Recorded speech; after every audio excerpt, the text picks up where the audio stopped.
Alright, welcome back. So this is the next video. Today we're just going to show you some more tags and we're going to build up this HTML file just a little bit more. So that each time we're just understanding a bit more how the file works and getting familiar with how we can actually create these HTML files. So what I'm going to do is introduce you to some new tags and we're going to build out this little HTML file a little bit more. Right, so when we left off, I left you with this file here with the HTML tags at the top and bottom. And then we said there's kind of two parts to the HTML document. You've got the head at the top and then the body at the bottom. Now the head is obviously not that interesting because nothing's going to appear on the page, whereas the body is where you're going to do all the kind of fun work and things like that. So what we do is let's just focus on the body part for this video. Okay, so I just realized in the last video it was really small, the browser, so if I just zoom in then you're going to see it way clearer. And also, why did I write this world? I said I was supposed to write hello world, so let's just change that right now because that was silly. So let's change that to hello world, even though it's not going to make any difference. Just makes it nice and clean. Okay, cool. Hello world. So let's do this. Let's go to the body. So when you come to the body, I'm just going to do a few more breaks because it just makes it easier for you to see what's going on. So when you're working with the body, there are certain tags that you can use to kind of structure the body. So the first one that you would generally use is header. Now don't get that confused with head, because head is the part where nothing's going to be shown on screen. You've got header. So header kind of means everything at the top of the page. You know, it might be the logo or the navigation or, you know, links, things like that. But it's the header. And what you're doing there is you're saying all of the content I'm going to put between these two tags kind of goes, you know, right at the top, or, you know, it's the header. And these things are useful for accessibility, or if you've got a screen reader and things like that. If you're able to kind of, the more information you can give about the HTML document, the better. Okay, so having the header at the top is generally what we do. And then the next thing we can do, let's just get rid of the hello world because we don't actually need it, is to create the footer. So I'm still working within the body, but what I'm going to do is I'm going to write footer and then break it there. So there we go. So within the body, I've got a header and a footer. Now you don't have to have a header and a footer, but I'm just showing you kind of how you would generally build out a HTML file. And so in the header, we could literally put like, let's put like page title. Okay, that's kind of cool, page title. And then in the footer, let's just do the classic kind of copyright 2022. So there we go. That I've built out the body a little bit now. I've got the header and the footer. Now, one thing that is interesting to note is that this header tag and the footer tag, they both do something similar, where what they do is they group the content together, and then if you put something after it, it literally does put it below it in the document. So let me show you what I mean. I'll tell you what, let's bring back the hello world. Okay, so if I write hello world there and then I save this, I've now got three parts to my body. I've got the header, which says page title. Then I've got hello world, which is just kind of in the middle. And then in the footer, I've got copyright. Now, do you remember before I was telling you, if I was to just hit break between hello and world, you know, the code editor and the browser just make no differentiation. But it will now, because I've put the page title between header tags, which treats it as one object. And then hello world is going to come below it because it's outside of the header. And then footer is going to be its own section below hello world, and that's kind of how it works. There's like you know, there's kind of like properties built within these tags that say I'm my own unit, and anything else put below me. Don't put it on the same line. You know, this header and footer aren't going to appear on the same line. They're literally going to be treated as separate units, and they're going to be placed one above the other or one below the other. So let's just see what that looks like in the browser. So if I refresh the page, there we go. I've kind of got three sections now, one on top of the other. I've got page title at the top, which is the header. I mean, nothing on here looks as if it's the header, and nothing says it's the header, but in the background, the browser knows that that is the header. Then we've got hello world that just kind of floats around on its own in the body, and then the footer is copyright 2022.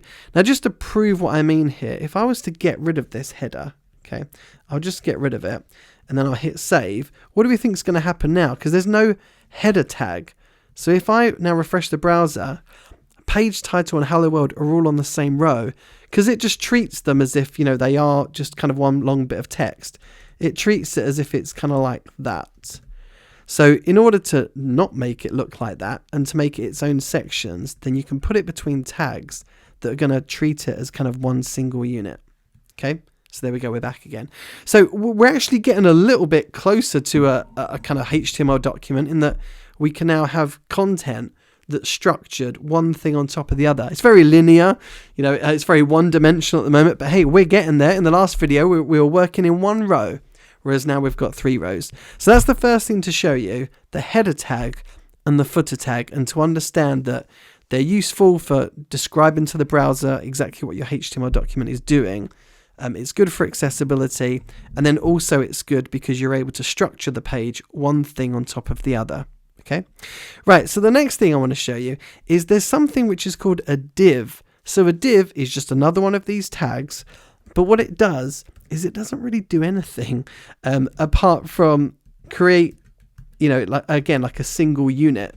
So do you remember I just said that header treats whatever is inside it as just like one unit, one element? Div does the same thing, but it doesn't tell the browser that it's a header or a footer. It just says, hey, I'm just a section. Treat me as one unit. Don't bring anything on the same row as me. I'm one unit, and I'm not a header or a footer, but don't combine anything with me. I'm my own thing. So if I was to refresh this and go to the browser, nothing's actually going to change because it was already kind of sandwiched between two other, between header and footer. So it just sat there on its own. But what it means is that I can create like as many divs as I want, and then each one of them is going to go below the next one. So let's just do 3 of them, save it, and then refresh. And now I've got my hello world, hello world, hello world. So a div is kind of the thing that you use to create a section, and it's just like a very generic section, whereas a header is kind of you could even think that a header is like a specific type of div, and a footer is a specific type of div, whereas a div on its own is just very generic. It's just a section. But you can see now that we're starting to build up our HTML document using the proper sections. So the next one I want to show you are the headings tags, and you may have heard of these before or seen them, but if you look at my little browser, it's all the same font size, it's all the same color, everything's exactly the same, but we want to start putting a little bit of style into this. And so what we can do is we can use the heading tags. Okay, so I've got a choice. I can either put it in the header or I can put it in a div. I'll tell you what I'll probably do. I'll put it in the header because that seems to make sense. So rather than just saying page title, let's make the page title kind of big, right? And the way you would do that is you use a heading tag. So there's 6 of them by default. So a heading tag looks like this. Actually, just delete that completely. So a heading tag looks like this. It's the arrow, and then you say H, and the biggest one is 1, and the smallest one is 6. So I'm going to go for H1 and close it. And then in between, I'm going to put page title.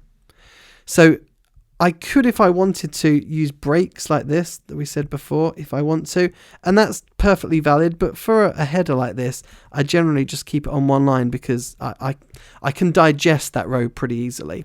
So within my header, I've got a heading 1, which is page title. And we'll like this because now if I save it and go to the browser, it's big because it's an H1 tag. So the browser understands that H1 tags are big. And if I don't specify the color or the size, it's just the default for the browser. So there's my big page title, which is great. And obviously I could change that if I wanted to. So if I went for H2 and then I change the end to H2 and save it, it's now just going to be a bit smaller. And as you'd expect, all the way down to H6, it gets smaller and smaller and smaller. Okay, so let's just leave that at H1. So there we go. There's kind of a few tags to make it useful. And you can kind of see that our document is getting there. Obviously, we're miles away from a beautiful web page or anything like that. But hopefully you're starting to understand how these tags work. Now, the final one I'll show you for this video is span.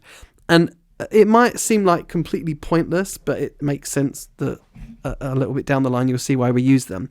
But a span is actually it's where you kind of group content together, but you don't treat it as its own unit where things go above it or below it. It just kind of sits wherever it is, but you just isolate that content. So let me show you what I mean. If I put span and then I just type in this is a span. All right, and then I save that. We know that because it's sat between the footer and the div, it's going to be on its own row, So there you go, it just adds it on its own row. But it's on its own row because this is a div and that's the footer. It's not on its own row because I put it as a span, and I can prove it. Let me just copy this and we'll do 2 of them. So I'm doing 2 of them, but spans don't treat it as a separate unit where things go above and below. It just kind of carries on through the content on the same row. So what actually is going to happen is they're going to be on the same row. So all I've really done by putting them between span tags is just isolated them, and then later we're going to use that and say things like, hey, this span, let's make it red, or this span, let's make it blue. So for the moment, I've isolated that content, and so I'm able to kind of manipulate it later. But spans are useful because if I didn't put a span in, if I just put this as a span, then I can't access that text and do something with it. I can't say make this red because there's no way of doing it. I need to put it between 2 tags, and then I can identify it later and say, hey, that span, make it red. Okay. Actually, I said that was the last one I was going to show you. There is kind of one more I think it was worth showing. It's the p tag. So p tag is paragraph. So if I type arrow p arrow and I type this is a paragraph. Oh, this is going to be hard to type, isn't it? This is a paragraph. Save, and then I come back. This is a paragraph. Now, a paragraph is like a div in that it kind of treats it as a separate section. So it's going to make sure there's stuff above it and below it. And then you also see there's it's put in some kind of spacing. So that's called padding and margin, is where you've got spacing between each of the elements. But you can see that this one here has kind of got like default spacing around it, which is kind of cool. All the others didn't. You know, they were just one above the other. But when you put a paragraph tag, it makes sure it kind of clears the space a little bit and says, hey, I'm a paragraph tag. So, you know, I need a bit of space below me and a bit of space above me because that's what I do.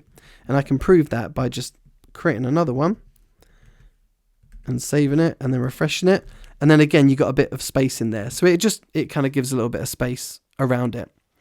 So if we just go back to our little HTML document, we've kind of started to make, I mean, this is starting to look more like a HTML document that we'd expect. We're putting all of our content between tags. You never really want to have content that's just kind of floating out there that's not between a tag. That's not really helpful. You always want to put things between tags. And at the moment, we've only been working on the body today. And in my body, I had the header at the top, which is just like a div, but kind of a special div. That's the header. At the bottom, there's the footer, which is a special kind of div. That's the footer. And in the middle, we've got a few divs, just very generic sections. We've got a couple of spans, which don't force things above and below. It just kind of carries on through. And then we've got a couple of paragraphs that introduce default spacing around it as well. So we're starting to get there. And in the next video, we'll take it even further. We'll introduce more tags and we'll start getting a little bit more complex.